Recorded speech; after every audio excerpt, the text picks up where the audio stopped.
Pretty good, pretty good. You were just talking about the quarantine. Are you quarantining? I am I did. quarantined, unfortunately. It's crazy. Where are you from? Where are you at right now? I am from New Jersey. New Jersey? Is it bad there? Yeah, we're second behind New York City. Like, I live like 35 minutes outside of New York City, so. It's crazy. We were just talking about how, because I go to Towson University in Baltimore, or like upper Baltimore area. Yep. And we might not go back in the fall because of Corona, but I saw you graduate from Cornell, right? I did. Yes. That's great. What degree did you get?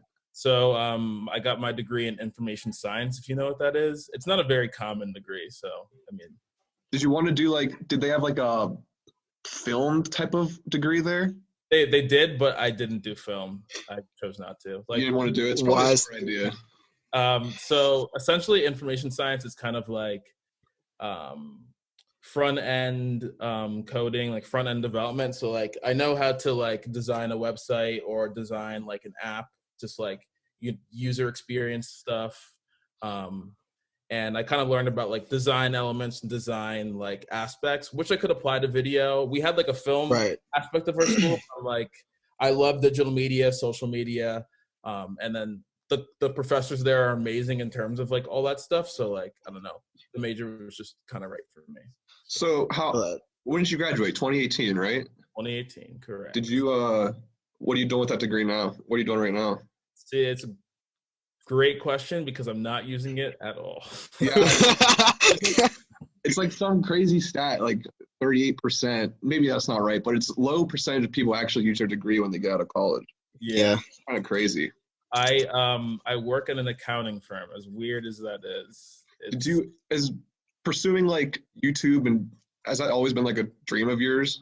Yeah, it's always been like, or a goal to reach? It's always been, I don't know, like pursuing YouTube, just kind of like posting videos has like always been a thing I've been doing for a very, very, very long time. And, right. Yeah, because I was scrolling through TikTok, and that's how I came across that one video that David Dobrik commented on, the one about the YouTuber. I saw that, and I was like, the TikTok was amazing. First of all, I don't know how you edited that together. I've only made one TikTok in general, but like the way you edited that and your camera work is amazing. Because I saw some of your YouTube videos as well. The Cornell cinematic vlog. Yeah, that was a great one. That was really good. Thank you. I want to say the one where you flew across the country to meet all your friends. That was very heartwarming. And thank you. It was a great video. I really appreciate that. When you saw that, how long after you posted that TikTok did it start to gain like traction? Oh, so that's super interesting. So like when I first posted that TikTok, it had, within the first like 30 minutes, I want to say it had like 10 likes and like 3 or 4 comments, and those comments were all from my friends. All those likes were all my right. So I'm just sending it out to people. I'm like, everyone like this. And then like after an hour, it's like I was in my brother's room and I'm looking at my phone. It got 100 likes. I'm like, oh my God, 100 likes. And then like as I'm telling him that it got 100 likes, I refreshed it. Then it was at 300. And I'm just freaking out. And then like it just started building and building and building. And over like, I want to say like 2 or 3 hours later, it had like 7,000, and then it kind of plateaued. And I was like, even at that point, I'm like, I've made it. I've went viral, guys. Like, exactly. Right. It guy's what, like 6.6 million now and counting or something? Yeah, something like that. That's wild. When David Dobrik commented on it, did you expect him to comment on it or even look at it? Were you shocked? So like when it was growing, I was like, he's definitely going to comment on it. I was like, if it reaches like 100,000 likes, that was my goal, like 100,000 likes, then he'll definitely see it. And like, I feel like the video is like good enough for him to comment on it.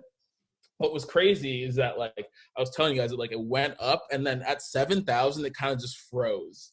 And for like an hour, it was just at 7,000. I'm kind of like, okay, I guess he's not going to see it. I'm telling my brothers, I'm like, you know what? Like, I may gain some subscribers out of this. This wasn't bad, but like, it would be great if David saw it, but I don't think he's going to. And my brothers, don't lose hope.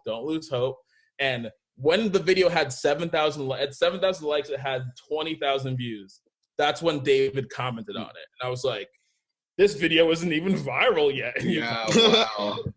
That's crazy. Yeah, and then and obviously after he commented on it, then the video just Wait, so people get notifications when David Dobrik comments on something? No, not. Or that. is it like I just happened to be looking at my phone at the right time, and right? It's like any other TikTok notification, and I just saw like David Dobrik has liked your video, and he had commented, and I'm like, whoa. Like, yeah, because also the TikTok format works like if the like gets a lot of likes, because you can like a like. I mean, you can like a comment is what I meant to say. Yeah. If you like the comment, it gets higher on the comment list, so it's easier to see. So once people see David Dobrik commented, people are gonna like that, you know. Yeah. Right. I feel it. Do you think like you're gonna? Because you have like what 100 and some K now on TikTok. Yeah, I have like 130,000. I don't know. Before, also side note, before I post this TikTok, I had 30 followers. So this is just wow.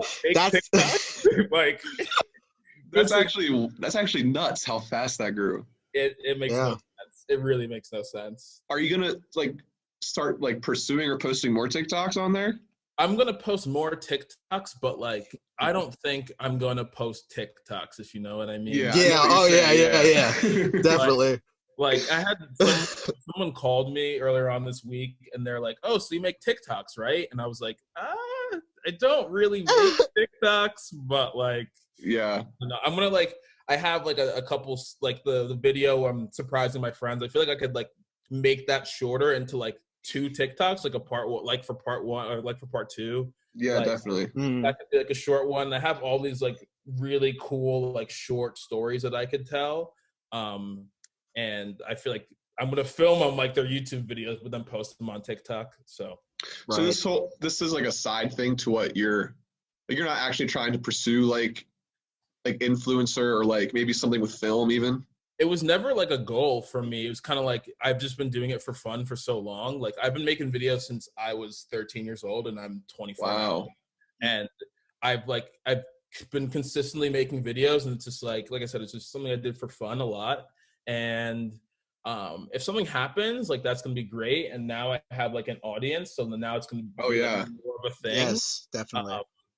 But I mean, it's never been like I want to be an influencer. Like I've always wanted to be a YouTuber, because who doesn't want to be a YouTuber? Yeah, YouTuber in life. Who's your favorite YouTuber? David, 100%. I'm not even just saying that because of like on the video, but like literally 100%. It's David. Yeah, I don't watch him that much, but I stumbled upon a video like that he just posted, and he was giving out like PS4s, like cars, 10,000 in cash, all in one video. He was giving out cars. No, bro, he gave out like 5 cars or something. Yeah. Damn. I'm part of David Dobrik's Reddit, and on his Reddit, like someone took a screenshot of all the things in the video and they calculated it out, and they're like, he spent like $374,000 in that video. Damn. So that's. And it was probably like a 10-minute or 20-minute video or something. 4 minutes. No, it was a 4-minute video. Right, exactly. He was sponsored by EA. I wonder how much EA paid for that though. I don't know. How much like because he always says like, I've seen some of his car videos where he hands out cars and they're always sponsored by SeatGeek. Yeah. I always wonder like, is SeatGeek literally paying for these cars for him to hand out? I think SeatGeek pays for like a portion. I remember hearing on his podcast that like they pay for like a portion, and he also pays for like a portion. So. Yeah, I was gonna say, I don't know how that would work with like taxes and stuff though. Back to the YouTube thing. How many more subscribers did your YouTube channel get from this? So before I posted the video, I think I was at 2,400, and now that's a lot already though. Yeah, I know, but like I said, I've been posting like on my YouTube for. Like I had an archive that I put all my videos on private, but like I've been posting on videos on that same channel since like 2011. So I like privated a lot of them because they're like obviously 2011, like 14-year-old me. I don't want that same image, you know.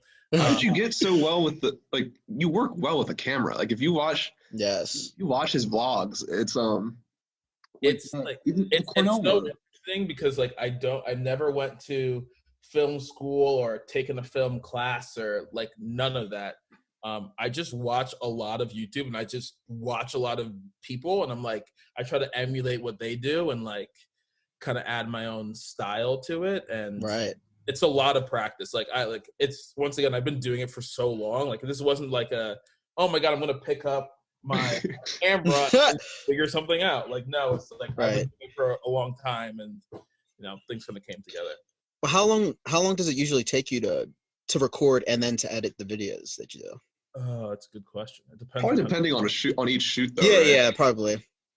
What's been your favorite shoot out of all shoots you've had? Oh, that's a good question. Because I assume is there more shoots than what's on your YouTube channel, or every one you do that you post? Yeah, okay, I assume. Yeah, so like I also like do freelance work like on the side. That's how I also kind of like get better at kind of what I'm doing. But, for sure. My favorite video that I made is the video where I surprised my friends, like hands down. Yeah, that was a good video. Yeah. Good video. Like, I don't know. There's something about that video where it's like that video took so much planning. It took so much like energy and like, I don't know. It just took so much time to see it all kind of come together. And like, I was able to condense that video down to like a 5-minute thing. Like that video could have easily been 20 minutes. That's what I was thinking too. Like it could have easily been so long because there's so many parts to it, but I'm like, in the back of my head, I'm like, I want to make this like consumable for like a lot of people. So it's like a short 5-minute video. And I think like you run through the emotions that like you need to in order to feel satisfied. So I was like, I'm not gonna make it 20 minutes. So yeah. Do you have any so you're gonna pursue the YouTube channel though? Yeah, no, like I'm literally like in the process of editing a video I'm going to post today. So that's awesome, bro. We're on that podcast grind too. We're trying to daily post every single day just to get some traction. How is that? Like, I've listened to a couple of episodes. How's like, I know I couldn't like just, you guys are very good at keeping conversation going. And well, that's always a worry with like, I don't know if we interviewed the mayor of our town, right? I don't know if you watched that one, but I saw the thing. I didn't click it. I saw it though. Yeah, and before that one, it's like because you always get nervous beforehand because you're always like, what if, because you don't know the person, because you're like, how are you gonna keep this conversation going, because what if the guest is on and they're nervous and they don't want to talk? Because we had one guest on who was really nervous and they didn't talk much, so you have to keep the conversation going, Yeah, gotta keep the energy up. But I want to say, Cody, the whole reason, like, I always told Cody that we should start a podcast because Cody's great at talking. He's great at keeping a conversation flowing. So I was like, I don't know, it's natural talent you got, bro. But it's not, I always say you got to keep that high energy the whole time. Agreed. No, even also, just a quick side note. I don't know if you guys like edit these, but like, I remember I was listening to one and you guys were debating on whether or not you should say like, hi, my name is Cody, like in the very beginning of the podcast. And yes. Someone else is like, oh, like, I don't know if it's corny or not, or you guys called it corny. One thing, as a listener, like, I don't know who is who in terms of voices. So, like, that is actually really helpful. That is true. I've never taken that into consideration. Yeah. That's true. So it was Cody who said it was corny. I don't even remember that conversation. That's the one you told me to take out at the beginning, like the 55 seconds. He's like you need to cut this out. It's not. I was like, no, it was kind of funny. Oh, did you listen to it over Spotify? Yeah, Spotify. Yeah, okay. We can cut that one out. Cut the YouTube one out. That's all right. Our YouTube one is getting more traction, I assume, than our Spotify. We just got on Spotify though, and then SoundCloud, Apple Podcasts, and all that. But nice. As a creator, right? Let's get back to you for a second. As a creator, and like, what's your ultimate goal with even YouTube, or just working with the camera, or just, you know what I mean? I think like I have no end goal in mind, and I think that's okay. I'm not good. I don't want to come out here and being like, I'm going to be the number one YouTuber in the game. Like, I just love, like, I genuinely love filming my friends and kind of like I love like being able to look back on my videos in the past, and I kind of just post as like a memory for myself and a memory for my friends. So if other people could resonate with that and enjoy that, then it doesn't matter where I go, as long as I'm having fun, my friends are having fun. That's all that really does matter to me at the end of the day. Were all their friends in that one video? Were all your friends there from Cornell? All those friends were from Cornell. Like we in college I ran track and oh wow, really? Yeah. That's dope. And we were all on the track team, so we're all athletes, and that's kind of like how we met one another. So it's kind of like we have our school day, and then we spend like 2.5, 3 hours at practice, and we all live together. So it's just like a constant hanging out with one another, vibing off one another, and you become so close to those kind of people. So what division is Cornell? It's the Division I. Wow, that's nice. So wait, how long have you been running track? I've been running track since I was in 6th grade or 5th grade. What events do you do in the track?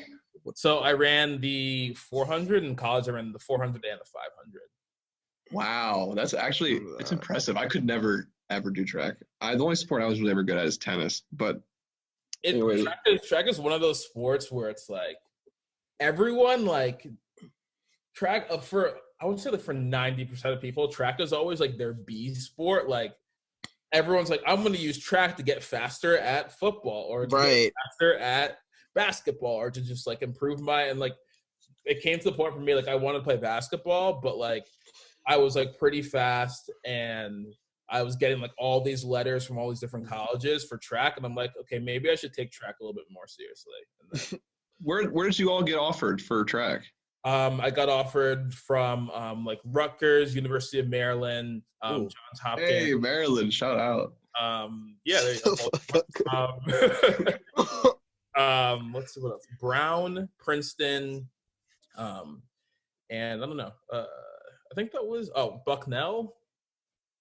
That was it. But those are prestigious universities. Yeah, it was so interesting because like even with I'm kind of like I'm a go with the flow kind of guy. So like I was like only thinking like, oh, I'll probably go to Rutgers to like run track. That would be cool. And then I got a letter from Princeton in the mail.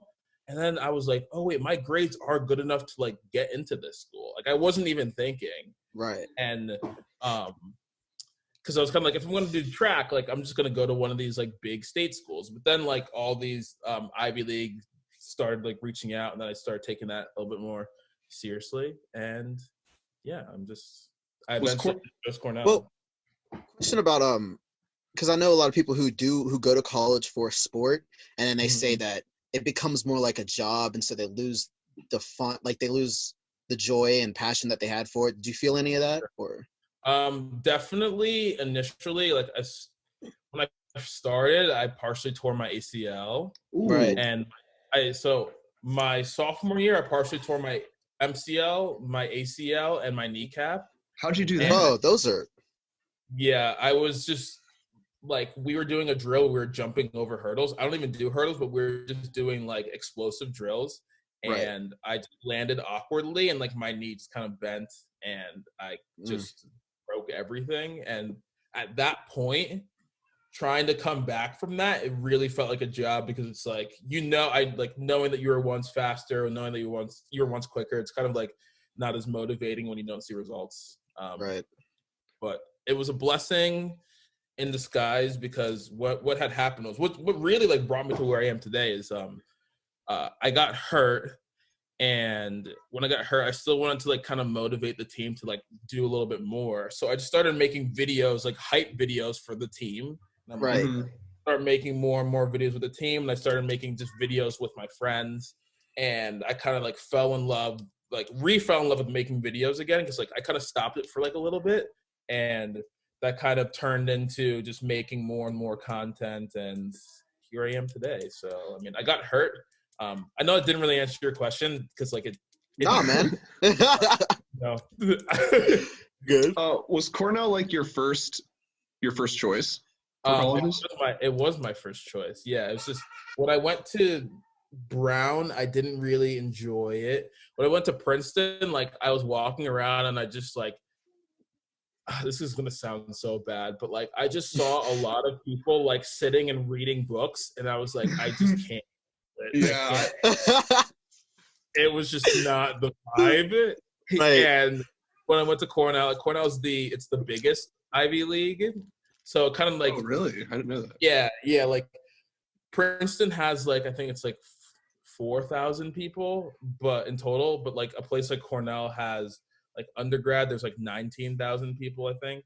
So it's like a lot bigger. So you kind of get like that bigger school vibe, which is definitely which I definitely really liked. I saw somewhere, I thought that maybe I'm wrong, but maybe Ed Helms speak at like a commencement ceremony there. Did you watch that? I saw the video. It was a year before I got there. Yeah. Oh, okay. Who was it? He plays Andy. Andy from The Office. Yeah. But it's like the whole joke in The Office that he went to Cornell. Did Ed Helms himself actually go to Cornell? He did not, no. Yeah, that's weird they had him speak then. I mean, it wasn't that weird because it was like, at that point, The Office was just so big and everyone, like, every time I mentioned I go to Cornell, everyone's like, so do you know Andy from The Office? Like everyone's first thought. So it was like, students wanted him to come and talk. You know what I mean? So. Oh, absolutely. Right. So back on the YouTube, I guess if you had to collab with one YouTuber, it would be David Dobrik. Yeah, I think so. Yeah, Are you going to start? Yep. Are you going to start regularly posting? I am going to try. It's just so hard with like Corona. Like, it's so hard, especially because like my videos I hate the camera always being on me the entire time, and like I can't be with my friends, so like it's going to be kind of difficult. But I'm going to try and post more regularly. Like my goal is like if I could post once every other week, then that is fantastic for me. Mm-hmm. That would be nice. But the quarantine has, or Corona, I should say, has helped for us, I guess, because we're trying to daily post, like I said. So yeah. There's not much to do. Like I had a job. Like I was like, it's just crazy because like, you know, it all happened so fast. I was at college. I had a job. Yeah. I was a valet driver, and. You know, the college just shut down. They sent us home because I live 2 hours away from where I go to school. But they just sent us home. And, you know, now they're saying that fall semester might be canceled, which is wild, you know? I have a question about the fall semester portion. Like, they already, like, they're making that call. I feel like it's so early. It's way too early. They haven't officially made the call. It's just I saw somewhere the dean of the University of Pittsburgh said that it's unlikely students will come back. And I feel like if it is saying that, I feel like if one college does it, then every college has to do it. It's like a domino effect. Especially because like Baltimore, it's like you guys are very dense in terms of colleges. Like there's there's a lot. Another and like even like Pitt, like I visited Pitt for track, I think, or Pitt, and then right across the street from Pitt is Carnegie Mellon, and like everything is so condensed with there too. So like if they're calling it, I mean like it probably makes sense. Yeah. That would suck for you, Cody. I swear. Yeah, this guy Tyyonn dropped out of college, so I didn't drop out of college, but if you want to say that, go ahead and say it. So he went to what's the story then? So did you drop out or no? Where'd you go to school, Ty? Where'd you go to school, Ty? Tell the audience where you're in school. I went to the American Musical and Dramatic Academy. Yeah, I went to performing arts school in NYC. Okay. I didn't drop out.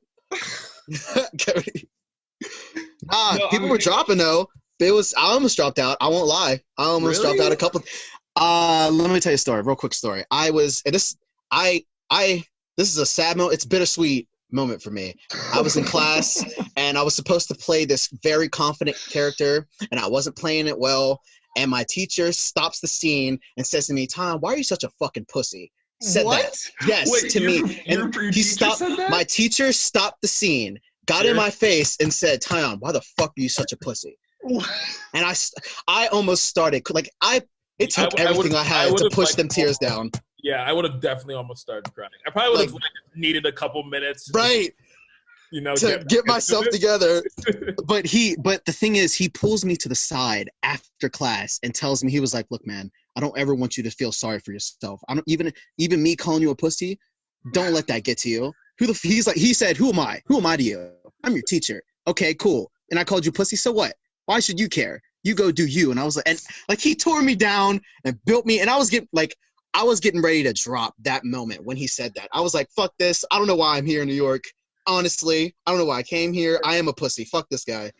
And then he came and told me, like, you know what, man, you got it. And I was like, yeah, you're right. I do got it. You're right. Wait, that's just weird. Like, what was his motive? He said, for calling you Yeah, like wait, did you do anything for him to say that? Like, that's what I'm thinking right now. it was the 10th time we did that scene because he kept saying, You he messed up kept 10 stopping different us. Because okay, here's the line, ready? And my friend Mackenzie will vouch for this. My line was, my name's Brandon Hardy. But I wasn't saying it with the confidence that a demigod high schooler would have, right? I was saying it like, oh, my name's Brandon Hardy and all that. He even brought a random student into class to ask for me to say that name. And if the student didn't hear me say it, he gave him money, which he did. Gave the student a good $5 because I didn't say it correctly. But no, he says cruelty leads to progression, which I can see. I can see because we did grow. Have you heard that story that this could be wrong, but do you know who Carlos Boozer is? Who? Yeah. Carlos Boozer is that the Chicago Bulls, or used to be the Chicago Bulls. Yeah. Yeah. I heard a story that his father, he couldn't use his left hand as a kid, Carlos Boozer, and his father wanted him to be ambidextrous, so he tied his right hand to his hip for a week. Wow. And made him use his left hand. So, was he left-handed after that? Was he ambidextrous? Yeah, he became ambidextrous. Yeah. Well, I mean, if it works, it works. It works. So, I mean, I guess, but cruelty. What was the quote? Cruelty leads to progression. I mean, I guess. I mean, because after he did all that, like that was. Did you feel motivated to come back to that class, or were you like, "Fuck"? Hell yes! After he did that, yes. After he came and talked to me after, I was like, wow. Because now I wanted to. It made me want. After he built me back up, it made me want to work harder. And then he really instilled the idea of not caring what someone thought, like taking constructive criticism and caring what someone thinks of you is two very different things. And so it was like after he did that, it made me want to like, just work harder, just be better. Yeah. I guess it's like it's one of those things where like I feel like if he maybe. Like, how do you think you would have felt if another class, he kind of just, like, did the same thing? Like, oh, yeah, if it was like a constant thing, then I would then it's going to be a problem. Because, like, that's one of those things where it's, like, for me, like, it's one comment, like, on a video or something, I'm just, like, whatever. But, like, It's a lot that I'm, like, is there something wrong with me? Or Say that, Cody. I can't imagine my professor calling me a pussy. Like, I wouldn't know what to do. It's just like you break, like that's them breaking that professor barrier, and it's just like I never thought you would say those kinds of words to me. So like it's just it's more like the shock 20 factor. times harder. Yeah. But I mean, because before every class, the first day of class, I remember him saying like, when I'm in here, I'm your teacher, and I care about you deeply, and I care about your growth, and I will do whatever it takes to help you grow because I care. And then he said, once I'm out of this classroom, I don't give a fuck about who you are. And I was like, yeah, I mean, I feel you. You're right. I mean, at least he's like showing he cares. Like, dude, here's the thing. Since this quarantine, I've had like, where I've just been feeling like my professors don't care because I'll email a professor and like about a question and they won't respond. Like one professor I'll email and he didn't respond for a week. It was about a question for the homework that I had already turned in when he responded. So I was like, this isn't maybe it's they don't care. They're busy. Everyone's busy. I don't know. I mean, it's also like one of those times where everyone's busy, but also everyone's free. Everyone. Yes, let me say this. There's been a couple. You got people who you might not want to talk to every second of the day, and you might duck them a couple times. But now you're free, and now they've been like, I had this one person be like, I don't know why you're ignoring me. I know we're in quarantine. I know you don't got much to do. And I was like, shit, you're right. Are you still working at that firm, Lionel? Yeah, I am still working there. Okay, so they're still working you from home? Or are you going to work every day? No, I'm not going to work every day. I'm working from home. Funny, no one at my company knows about this whole like I am the youngest person at my company. The next youngest person that works in my group is like 34, 35. Oh wow. There's like no one, like if I mention TikTok, they're like, what is that app? And like no one really knows what's happening. Right. With like 6.6 million views, that's like every influencer's like YouTuber's dream is to go that viral. You know what I mean? I was talking to one of my friends yesterday, and he was like, Lionel, your comment to David's got 120,000 likes. Yeah, that was a good comment back, by the way. Thank you. But my friend was like, a lot of people would be so satisfied if their TikTok got that many views and you got that many likes on your TikTok. And I just, like, putting it into that perspective, it was kind of like, whoa, like that is just so true. Like I would have, if one of my TikToks hit 100K, I would be stoked. But, yeah, it's what's the most viewed video on your YouTube channel? Is it that college video where you flew to visit your friends? Yeah, that one is also like super. There's this whole other story behind that. Like I posted that video and then I posted it on Reddit thinking like, oh, this video is gonna blow up, and it like didn't. But I got one person who messaged me on Reddit, random person. They were like, I'm a news reporter, and I just like getting stories out there. And I'm like, okay, cool. News reporter, kind of sketch. He's like, can I give you a call? And I'm like, kind of sketch. I made like a Google Voice number and like called him. We did this whole interview. And then 3 or 4 weeks later, all of a sudden, I opened up Snapchat, and a ton of my friends are texting me, and I made the Daily Mail, like that whole video. Hell yeah. Oh my God. That. What? Yeah, it was like, just imagine like you're scrolling through Snapchat Daily Mail, and I had like my own little like section in that. Right. And it was crazy. And it was crazy because like, I want to say like a month ago, I just found out that they posted the video on the Facebook, and the video on Facebook has 800,000 views, and I'm like, oh my gosh, like I didn't even know this existed. And then there's also like a version with like Chinese subtitles, and that video has 1 million views on Facebook, and all the stuff, like I don't know, it was crazy. But I was the whole thing with this, what I really appreciate what's happening now with me is because like all that stuff went viral, but like the Daily Mail had like ripped my video and then posted it on their own page. So like I never saw all those views. I never saw all those like comments or whatnot. So like, they like tag your social media.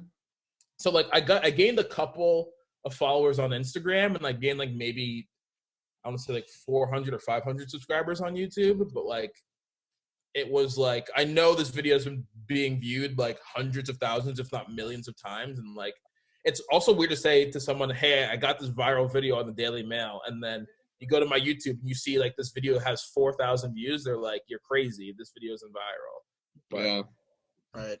But that's the thing about different because like you could be popping on like Facebook and your TikTok doesn't get many views, or you could be popping on top, like vice versa. So it's like, I don't know. I mean, Ty, that one TikTok, I made one TikTok, and that one TikTok I made of you, Ty, got 1,800 views. I know, that's crazy. That was so stupid too. It's just because Ty works at Dollar General, right? And he's still working. And you tell him, Ty. You tell him. I don't know. Yeah, I'm still, and it's like we don't get hazard pay or anything, which is one thing which is weird. But like, Cody's always saying how I have corona and I'm gonna catch corona going there or something. And so he just recorded a video of me walking out with the Corona Time song behind it. I don't know. I mean, it's cool. It's weird. It's funny. I don't know. No, it's like even like that, but that's what a TikTok is, you know? Right. Like, okay, I know we have to stop soon, Cody, but I know the thing about Vine and TikTok, I feel like TikTok's more self-aware of what it is. Agreed 1,000%. And Vine was like when people go in to make a TikTok, they're going, you know what they're going to, like, you know what you're heading into. You know what you're going to, they know what they're doing. They know what they're putting out there. But like Vine just felt different. Like Vine felt like everyone was taking it a little too seriously in a sense. Agreed. Vine got to that really serious point. There are levels to TikTok too. Like you could obviously the video I posted is just like not like a TikTok you would come across, but like there are levels to it, which I appreciate because like I know when I go on TikTok, I'm going to see like a savage dance or like a Right. you know, like Right. But then you could see like the super high quality like animated video. Like there's just all these levels to it, which like you know, it's great. But I'm shocked Twitter shut down Vine. I have no idea why they did that. Yeah, man. I feel like they had to be making a profit off of that. Like it was because like there was see the most popular creators, like they're like there's no way to get money on this platform, and if there's no way to get money on this platform, we could do brand deals on Instagram. And if all the popular how are those TikTokers making all that money then? So like it's I have been put into this TikTok world that I just didn't know of. So if you go live, people could just donate to you like you're on Twitch. What? So like people could just like donate you money. And then like I have people hitting me up being like, hey, if you use my song in your next TikTok, I'll give you $100. Or if you use this, because like TikTok makes, like, especially its music, it like can make and break your career if you're an artist. So people are just shelling out money to have someone dance or like use your song in the background. It's so interesting. That is interesting. All right, this has been another episode of Generally Speaking with Tyyonn and Cody. Make sure you follow us on all our social medias. We're at Twitter at Generally Speak 9, on Facebook, Generally Speaking with Tyyonn and Cody. We are out on SoundCloud, Spotify, Apple Podcasts, and on YouTube, all that. Make sure you share it. I want to thank our very special guest, Lionel Chambers, for coming on, man. Thank you so much. Had a great convo with you. If you have anything you want to promote, you want to shout out, let the people know what's coming up next for you, go ahead and tell us. Thank you guys so much for having me. Just subscribe to me on YouTube. Follow me on TikTok if you're into TikTok. But if not, that's okay. Just go to my YouTube. And thanks so much for having me. This was so much fun. I really appreciate it. Yeah, thank you for coming. We appreciate that. Yes.